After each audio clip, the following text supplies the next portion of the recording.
you have phones or any other type of technology right now with you. Wow, I might as well just have asked how many of you have shoes on. I'm pretty sure the results would be more or less the same. Okay. Well, mobile phones are now part of our lives, and we depend on them. People who cannot leave their phones for more than 5 seconds are called smartphone addicts. They are pretty easy to recognize. They usually have their heads down, and they're always bumping into people or even trees.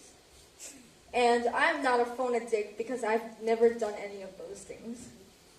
So we all know that our fellow humans, like Steve Jobs and Steve Wozniak, helped create touchscreen technology, using that to make the first iPhone. Now, we live in a world where nothing is perfect, where nothing is flawless. So there is no doubt that iPhones have flaws, or any other kind of phone. However, what many don't see is the connection between humans and our phones. Since we created them, they reflect on our flaws. But why? Is it because the technology is flawed? Or is it because of us? Now, we can use an example to help answer those questions. So, no matter where we go, what electronics we use, our biggest concern will always be our privacy issues. From viruses to hackers, our privacy is always going to be in the danger of being compromised. So that brings us to the question, is it because the technology responsible for protecting our privacy flawed, or is it because of human programming? Well, let's take a look at the first theory, that technology is imperfect, or that the technology is limited in this particular area. This theory is possible, but we cannot forget that without humans, this kind of technology would not even exist. We are the force that is pushing this technology to new limits. But what if there really is no way to protect our privacy from the forces trying to take it away from us?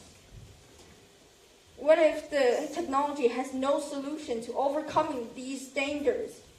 These 2 points, they contradict each other, making it much harder to prove the first theory wrong. So to do this, we have to find out why they contradict each other.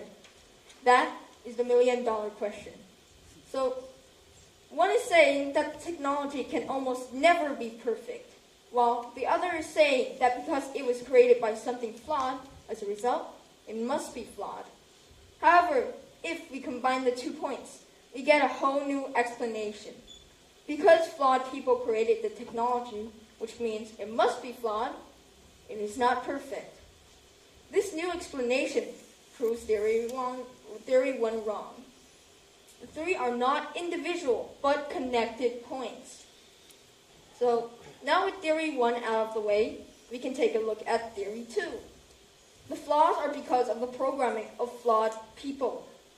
This is reasonable and correct because we created phones, screen locks, touch IDs, and so on. So we can say that the flaws of technology are because of human programming. Now, I would like everyone to close your eyes and then think about a time when your phone or any other type of technology broke or didn't function in the way you wanted it to. Take some time to think about how you felt when this happened. Did it put you in a bad mood? Did it ruin your day? These are the emotions and behaviors we have all exhibited or witnessed our friends or family exhibit. But why?